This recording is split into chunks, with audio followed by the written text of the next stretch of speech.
नमस्कार, public news में आपका स्वागत है।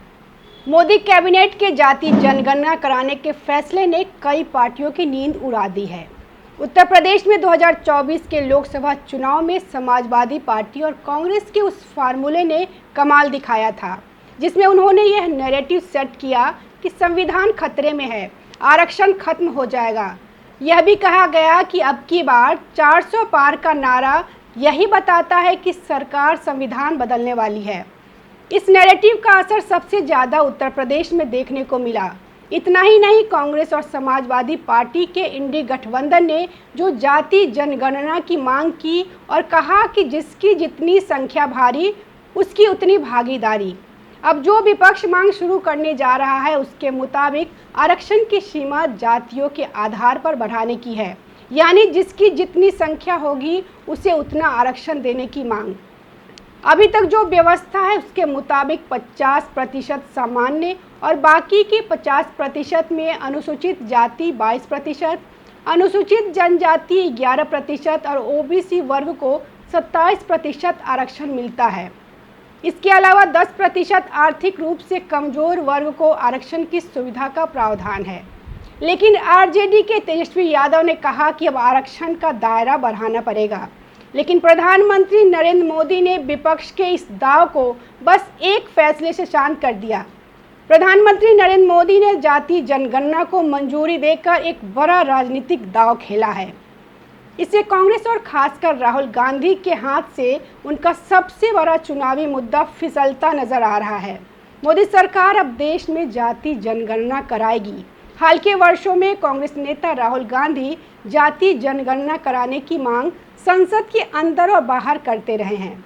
बिहार चुनाव से पहले मोदी कैबिनेट ने बड़ा फैसला लेकर राहुल गांधी के तर्कस से एक और मुद्दा छीन लिया है। ऐसे में सवाल उठता है कि बिहार चुनाव से पहले जाति जनगणना कराने के फैसले मोदी सरकार ने क्यों लिया? इस फैसले का बिहार चुनाव पर क्या प्रभाव पड़ेगा? बिहार विधानसभा चुनाव 2025 की सरगर्मी के बीच प्रधानमंत्री नरेंद्र मोदी ने एक बड़ा दांव खेला है। केंद्र सरकार ने देशव्यापी जाति आधारित जनगणना कराने का ऐलान किया है, जिसने बिहार की सियासत में भूचाल ला दिया है। यह फैसला बिहार में जातिगत समीकरणों पर आधारित राजनीति को नया मोड़ दे सकता है, जहां जाति आधारित वोट बैंक हमेशा से निर्णायक रहा है। इस कदम ने विपक्षी नेताओं, खासकर कांग्रेस के राहुल गांधी और राजद के तेजस्वी यादव को रणनीतिक रूप से बैकफुट पर ला दिया है, जो लंबे समय से जाति जनगणना की मांग को अपना प्रमुख मुद्दा बनाए हुए थे। बिहार में जाति जनगणना का मुद्दा 2023 में तब सुर्खियों में आया जब नीतीश कुमार की सरकार ने राज्य में जातिगत सर्वे कराया। इस सर्वे में पता चला कि बिहार की आबादी में ओबीसी और अति पिछड़ा वर्ग मिलकर 63% है, जबकि सवर्ण 15.52% और अनुसूचित जाति जनजाति 21% से अधिक है।